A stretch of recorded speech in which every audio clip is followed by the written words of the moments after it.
Hello, everybody, and welcome to the Know Your Shit podcast, where our knowledge and pride in what we do drives us to be excellent.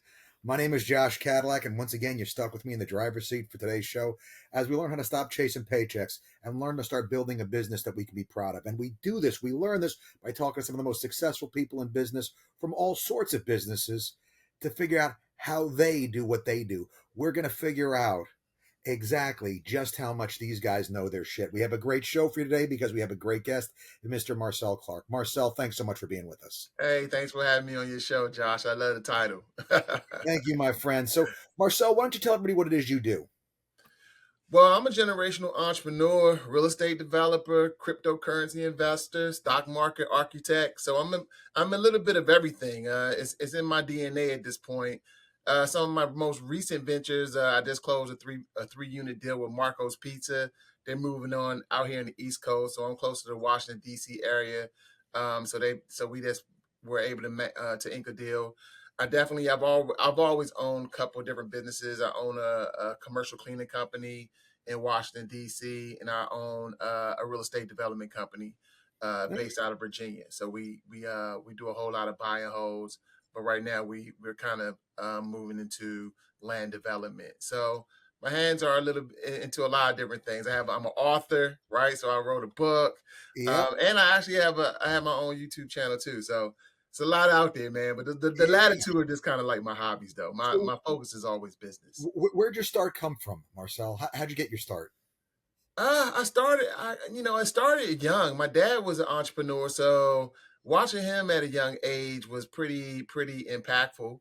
And then when I finally decided, postgraduate school to do, my own thing, I started by purchasing a franchise because, I had an advanced degree in business, but that wasn't the same to me. That felt real theoretical, Yep. so that's not the same as actually owning a business. So instead of trying to create something from scratch, I decided that I wanted to go the franchise route, which I'm incredibly grateful for because I had an opportunity to see what, the nuts and bolts and the systems of a business should look like. So that was more like my PhD in business because looking at how they put together their systems impacted me for the long term. And Of from that, I course. was off to the races. Yeah, yeah. What do you like best about being an entrepreneur? Oh, the freedom is Yeah, just man. yeah, it's incredible. So it's hard work. It's hard work on the front end. Yep. But if you're fortunate enough to have some success, then you definitely basically you can create your own palette out there. It's just a nice beautiful empty palette, and you can paint your art of work and do what you want to do in this world. So yes, that's the freedom financially, mentally, spiritually, everything that comes along with running your own companies and your businesses. I mean, it's unmatched. It is unmatched. I would agree with that. What would you say, Marcel, in your makeup as a person makes you good at what you do? I'm definitely I cut straight to the chase, so no excuses, no BS over here. I'm not having that. Yep. So, so when my people come to me, I need solutions, not problems. I don't want to really hear all the gripe. So I'm really direct in that way. And clearly I'm empowering, right? So I love to empower people. I don't hire people where I have to help them a lot. I just really like people that can kind of run their own show and pilot their own ships. So empowerment is incredibly important for me. I try to place my people in successful situations, but I definitely try to hire the best talent. I'm really good at hiring people that are good at what they do. Yeah. Aligning myself with the best people in all of these industries across the board. Even my attorneys are the best in the business because I noticed that over time that really does matter. Your talent matters. Absolutely. No, no. Yeah. I mean, there's so many people that I've worked with. I've had this conversation with business partners and stuff like that, where they want to save money on the talent, Mm-mm. and you want to pay in for that more than what you think you're going to wind up saving. Having good people that you put in the right positions, there's nothing more powerful than putting the right people in the right positions to do something that they're good at, and just sitting back and watching them do their thing, man. Um, that's great stuff. Yeah, you won't always have people come through your organizations that that are mediocre. But when you have a really good doer, A pluser, or somebody that really understands what they're doing, you have to do everything you can do to keep them. Absolutely. so you build around that, but you don't, that's the other thing, right? I'm not about the mediocrity, right? I'm like, let's get it done, high level of everything. Everything that I've ever done has always been a high level. So, I don't really even subscribe to, average. So Yeah. that's just not in my paradigm. So yeah, Excellent. but yeah, like you said, the people that you have working with you, you have to definitely honor their talent. You can't try to just, go for it. You pay for that in the long run when you just go Big time. with, yeah, with this people that really are okay at what they're doing. You really want people that know what they're doing. It's a difference. Absolutely. Where would you say the passion for this has come from for you? Wow. I'm one of those kind of people that I appreciate um all the things that I've been given. So coming from where I my from my start, I think now at my age, I'm just really appreciative of everything that I've been given. So my passion just comes from my people, my family, my friends, and just not wanting to disappoint anybody, and really just believing that I could do more every single day. So I just don't take anything for granted. So let me ask you this: how do you deal with the inevitable disappointment that comes? Because everybody always sees the entrepreneurs that are on the show. They've reached success, and they all want that, and they think that, oh man, they just got there. But you and I both know there's a lot of disappointments, a lot of unmet expectations that come along the way. How do you take and deal internally with yourself? Forget your staff or anything like that. How do you keep you in the fight, going in there and walking into that next right hook that we have to? Um, Well, everything that I do, I mean, when I approach it, I'm cautiously optimistic, right? So I yeah, I, I kind of anticipate that, I plan for the worst and hope for the best in always. almost every scenario. Yeah, So having that mindset, understanding that things can go wrong, things will go wrong, people will let you down. It puts you in a different place mentally because you're not disappointed. You're, yeah, you're not surprised. You right. kind of go, okay, I'm not surprised this has happened. But then again, you're resolution oriented, right? That's how I am. So when things do happen, I'm not simmering in the disappointment. I'm more organized, and I'm like, all right, well, how do we fix this? What are we going to do to get on track? So you just can't, you can't, failure can't impact you. If you have a personality where failure is going to impact your psyche, then you probably don't belong. Not you don't belong in this business, right? You can't do business that way because failure is just a part of what we encounter on an ongoing Absolutely. basis. Setbacks, being let down, losses, all of that group. It's just there. We learn to navigate at this point because we just understand that it's kind of like, it's a rite of passage. A little That's bit. just how it is. Yeah, It's just, but again, you have to be built for this. Like a lot of people now, entrepreneurship is starting to become like people. Everybody wants to jump in the ring and think that they can be an entrepreneur. That's just not true. It's not. It's a specialty. It's a yeah. special skill set and a personality you have to do this. No matter what you want to do, if you want to be an entrepreneur, because again, there are certain things that just we just don't adhere to the basic norms when it comes to mindsets. No, Most we have a special entrepreneurs. kind of brain damage. No, Yeah, yeah, I mean, most of us are so driven that the small things they won't offset us. So again, if you have one of those personalities where you can't deal with, you know, directness, deal with people basically, dealing with hard issues, terminating people, yeah, like these things are people. You have to be able to you have to be willing to deal with confrontation personally. Like that's mhm, how this works. Confrontation is unavoidable. It's positive and negative confrontation. Sometimes some people have to go. Like if somebody is drilling a hole in your ship, you need to make sure that you patch that hole, but you also need to fire that person because I don't trust that he's not going to drill another hole. yeah, So that's just the calculations in our head that we're doing what's best for the entire organization, not just for one person. One person doesn't trump the entire organization. So that type of thing and that type of mindset, it's not for everybody. absolutely. And let me ask you a question. So, when you did your book, is that what you talk about in your book? Nah, my book is actually an autobiography based on my what I call the first half of my life. I was a really good kid that was raised initially in a middle class neighborhood, and a lot of my friends, we were all in a really good space, but a lot of us had single moms, so we would just try to get into things. And unfortunately, the crew that I was involved with, and we decided that we wanted to get connected with criminal activity. And when we took that route, unfortunately, I and a couple of my comrades were pretty successful in that area. However, over time, a couple of my friends succumbed to either incarceration, murder, drug addiction, Yep. and at some point I just decided that I need to rise like a phoenix and just move away from all of that. Separate yourself from And all I that. Yeah. created the person I am today. So it's definitely a story about perseverance and understanding that you still control your outcomes under all circumstances and not adhering to societal norms. And I think it's incredibly inspiring because it shows people that when you do choose to make the right decisions, then they can definitely have better outcomes. So, are you saying, Marcel, do you mean to imply that America still works despite the fact everybody's whining and saying that you can't get ahead? Oh, it's the most beautiful country in the world. It is. Regardless of who's in power, at the end of the day, you can't do the things anywhere in the world that you could do here. No doubt about that. It's an amazing. It always blows me away. My immigrants come to this country, and they see the streets are paved with gold, and the people that are complaining about how bad the system are all the people that are here that are so spoiled that have had it their whole lives. You go any place else in the world, man. It's not like this.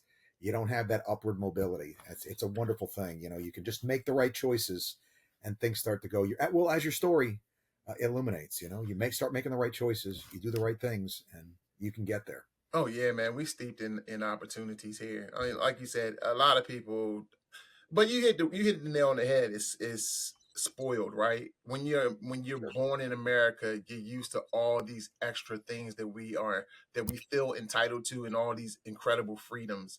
Mhm. And you can't really blame somebody because they don't know anything else, right? They haven't traveled the world, right? They haven't seen other regimes. They don't know how it works in communist countries. So because they haven't been exposed to that, this is the only thing they know versus someone that's coming here from a communist country or a Yeah. country that's this is Third not world developing right. nation. All those third world countries, when they come here, they're like, what? This So it's just two totally different mindsets, and it's it based on is. a lot of different life experiences. It is. It really is, and it's interesting to see. The folks I have a problem with more so than anything is education in general, because education in general doesn't instill in Americans an appreciation for what this thing is. I mean, the thing I look at is so many people from all over the world got into very dangerous methods of transportation to come here, and it takes a certain kind of person to do that. I mean, even the folks that come here now Hmm. to work hard and all, it takes a certain kind of person. Like the folks that are going to complain but aren't going to do anything, they're going to stay where they're from. The Agreed. folks that get up and do, these are the entrepreneurs. That's the entrepreneur spirit right there, right? Yep. And Like, hey, this sucks. I mean, how many people do you know? I know a bunch of them that this sucks, but they don't do anything about it. they don't change their scenarios, right? You're one of the people that said this sucks, and you did something about it. You did that next step. It's amazing to me how many people are content, and I don't know if it's a misery. I'm a believer actually in the misery factor. This is a very controversial idea. There's a level of misery you've got to get to that actually makes you do something about it. And most people, their tolerance for misery is actually pretty high before they're actually willing to take steps to change what goes on. The entrepreneurs are like, this sucks. Let's do something to make it different, as opposed to just complaining about it. So, I might be inclined to agree with that. Like you said, some people are just they're content with being content. or, And or content with being discontent, actually. I mean, if you go to a lot of places, I mean, they're complaining about everything. yeah, but that I can recall that my whole life too, right? Like people that's working their 9 to 5 just not being happy. Yeah. And you're right. Why do they stay in those situations? I think sometimes they don't feel like there's anything they could do about it, and then Yep. sometimes I think they're just not motivated, right? Yep. So that's the whole thing. The more and more that I talk about entrepreneurship, I also just really feels like it definitely boils down to personality types. To Yeah, some extent, I would agree with that. Now, there's definitely a type of person. If you do that disc profile stuff, that D type personality is going to much more seek to make change than the person that's that high S that just wants to, let me work my 40 hours a week, come home, barbecue, have a beer, and wash, rinse, repeat. And it's interesting though, because early in my life, when I was like a really young entrepreneur, I used to be actually annoyed with that, right? I used to always wonder, I'm like, well, why are you working that 9 to 5 when you could do more? But as I started to actually evolve and become a real boss, I started to really understand that everybody can't be a boss anyway, right? No, Like, I gotta have somebody that works for me. I mean, like, yeah, you gotta have people that work for you, right? So it's kind of like, listen, if that's what you do and that's how you feel, hey, look, man, I'm not here trying to change your mind. Like, if you're comfortable with that, that's fine. And then, I've grown to like really understand that there are just people out here. And again, it could also, like you said, it could be a mix of people that are just getting to this country. They're just cool with just having that, finding a nice place to live. If they can get the white picket fence, fine, buy them a little dog, get married. They like, look, I made it. yep. I don't have a problem with that. I'm just like, I get it. Like, you Oh, just in a space is way better than what you had, and you're like, listen, this is a win. I, You I I know? don't I don't remember who the elder philosopher who said the phrase "you do you," but yeah, I mean that's basic what it is. If that's you, then you do that. That's okay. Like I'm not mad. Right. When I see talent squandered, That's different. that's bothersome. When I Yeah. drive, through a Yeah. neighborhood and I see a bunch of young guys, uh, you know, in the middle of the afternoon, sitting on the sidewalk, goofing off rather than out there doing something. I wonder what they believe that makes them not want to participate, not want to do something better. You know, Yeah, I mean, again, I think you're going to always have segments of the population that are comfortable with where they are, totally and there are some people that they were raised in certain environments where sitting out there just doing basically nothing is what they've watched their entire lives. They don't even leave their neighborhoods, specifically in my type of communities, right? They never even. We talking about the cities. They've never left their neighborhood, yep, like yep, ever. So no, that's the only thing they've ever seen, ever viewed, where were the same people every single day doing whatever that they were doing. So they can't even. They're locked in that mindset. It's okay just to hang out on the streets every single day because this is what everybody else does. So again, what motivates somebody to kind of go, I don't want to be in this environment. It does break down a personality because there are a lot of people that want to leave, poverty sure, and ghettos and trailer parks, and they're like, I'm out. Right, I'm gonna get my education, and I'm gonna move out of this state and this little town, and I'm going to the big city. There's a lot of people that are motivated to do that, but it definitely does break down their personal drive and personality types. absolutely. I mean, I don't know if you read it. I read it before he was a political figure, so I just took it as what it was. But there's a great book, the book that J.D. Vance did, Hillbilly Mm. Elegy. I And I hear a lot about it now. I'm Yeah, probably gonna have to read it because I hear it's a everything. worthwhile read because it's everybody wants to take and make this a melanin count, like oh, these communities. Right, Well, right. he grew up in a community that was as white as can be, Hmm. but the exact same stuff. I mean, it very much irritates me when people want to make it more of a race thing than it is a choice thing. Right.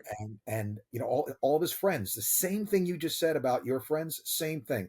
Prison, dead, drugs. Like if you're, and the problem really is, and that's what he talked about, is there's kind of this gravity that pulls you toward that because it's all you've seen. No, His exactly.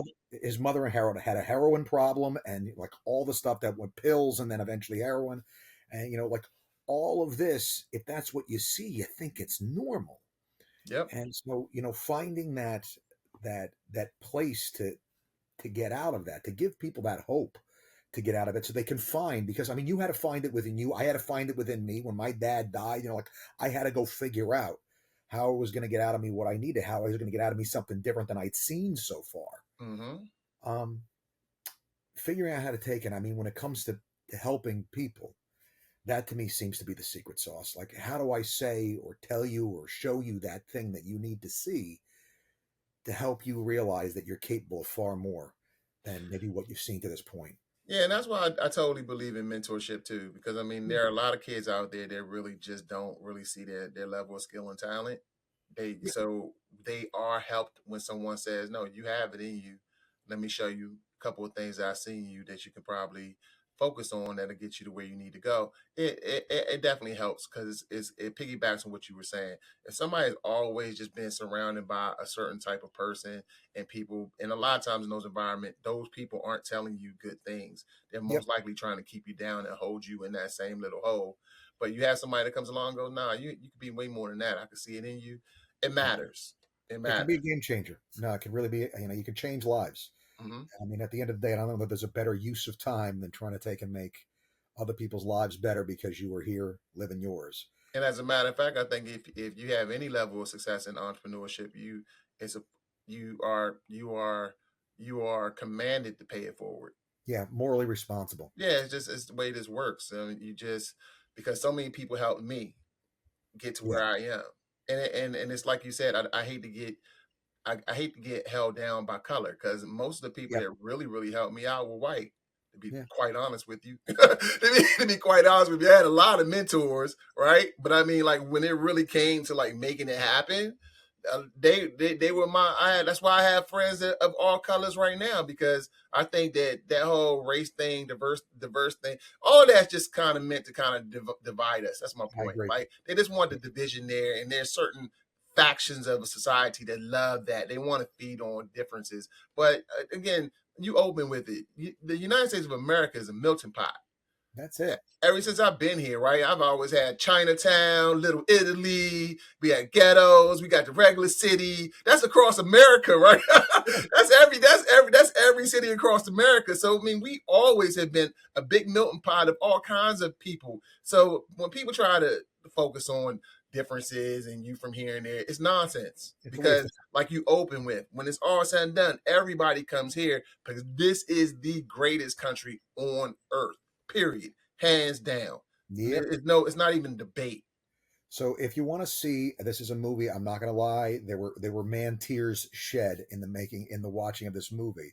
It's on Netflix. I don't know if you're a man of faith at all, but there's a movie called The Forge, The and it's Forge. The Forge, and it is a movie about mentorship. It's a faith-based movie, but man, if you want to talk about exactly what you're talking about, Okay. moving the needle with somebody that could go one way or the other, Mm-hmm. and somebody just intentionally doing things to take and pay it forward. It's a great film.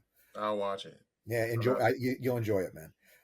Let me ask you this: as we look at the market today, you're a man that's opened many businesses, you've done many things. What is the opportunity out there that gets you excited? What's the thing that you see that's got you enticed? Well, I'm really pumped about AI right now, how I can apply that to my businesses across the board. I think we're moving into a space, being as though, I'm from a generation that watched the internet emerge.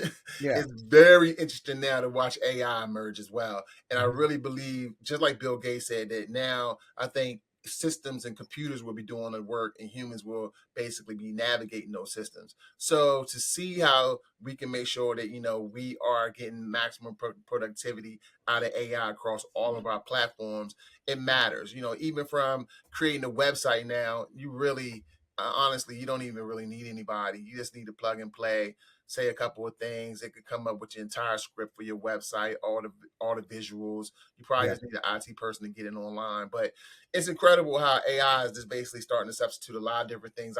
A lot of times I used to call my lawyers for things that now I chat GPT at first. So Yeah. I've had Chat GPT create a couple of agreements for me. So, and then I ran it by my lawyer, but my Of lawyer was like, "This course. is I pretty." was gonna say, yeah, no, it's Yeah, yeah, just save time though. I wasn't gonna go straight with Chat GPT. Not yeah. yet, but I can see that it's getting there. But even my attorney was like, "Yeah, that's pretty impressive." So it's that part of business that I really find fascinating right now because those of us that are able to capitalize on this era will probably be set up generations to come for the future. All right. What would you say is the most important thing that you've learned in the process of doing everything that you've done?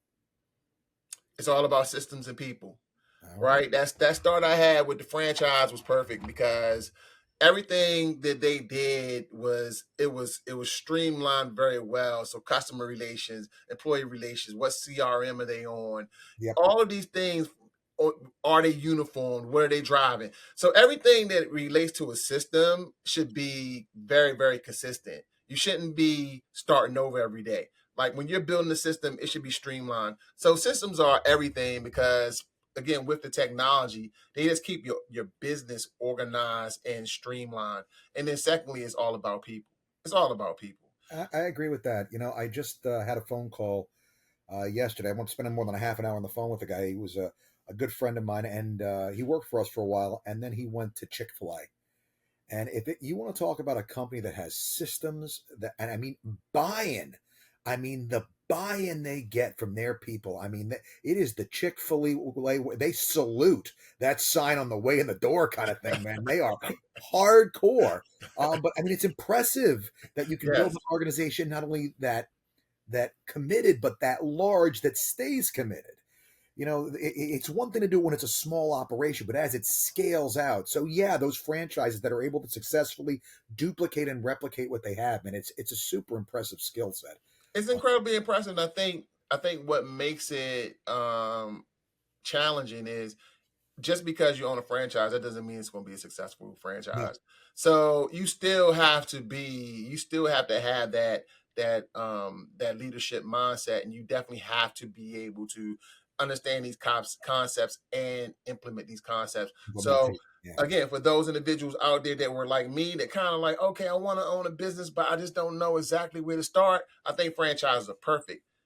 At the same time, franchises, I ended up selling my franchise because they were probably making just as much money as I was making, like paying myself. After I right. paid all the franchise fees and everything along those lines, I was kind of like, well, I've learned everything I could learn here. So I don't think they're equivalent to, a startup from fresh, like creating No, your own no. brand. I just Totally think that they're a understand. good starting point, unless like I just remember I came full circle because I ended up signing this deal with Marcos, which is a franchise. But again, they're giving me a 3-unit deal right off the break, right? They're giving me a chance to expand, own up to 10 locations. So that's a little different because I think when you're dealing with franchises, you're dealing with volume. Yeah, no, that makes sense. All right, Marcel, quick, sort of a lightning roundish sort of thing here. Going to ask you a few questions real quick. Get your first take on it. What would you say you're most proud of in business you've accomplished? Oh, once I sold the franchise, Colonial Commercial Cleaning, my very first business. And it's so silly because I just remember creating the logo. And I remember when I created the logo, and then the first time I saw it, like out there on the internet, and my people driving their cars with the logo on it, and all of our vacuums had the logo on it, I was like, yeah, did it. Yeah. Like for All some reason, right. we weren't making any real money yet. Yeah, But yeah, just yeah. the fact that it had just something that was in my head was created and now it was out there and it was Consistent. Yeah. branding. It was like it's the best feeling in the world. Like I that's my whole thing that I love. I love creating things. But yeah, definitely my very first franchise, number one. I mean, my very first independent startup, number one, my favorite. All right. Similar question, but a bit more personal, Marcel. What are you most proud of in life that you've accomplished to this point? Oh, my family, my Good deal. kids, they're incredible. I have three Awesome. beautiful kids. All of them, they're just incredible. They've done everything I've ever asked them to do. They don't do drugs. They work hard, get good grades in school. My oldest went to one of the best Ivy League schools in the country. Her sisters and her brothers are following her footsteps. They're very independent minded. We're all really close. We're all really close. We're just cool. Of course, we have friction like families do, but we're all really close. Like we're just like a beehive. We're all this tight. I mean, it's nothing better than that. Like Yeah. family is everything. All the rest of the stuff that we aim for in life is cool. Yeah. It's great to have money. It's great to have nice things, but nothing supersedes my kids, my There you go, family. man. Good stuff. One piece of advice you'd give our listeners if you could.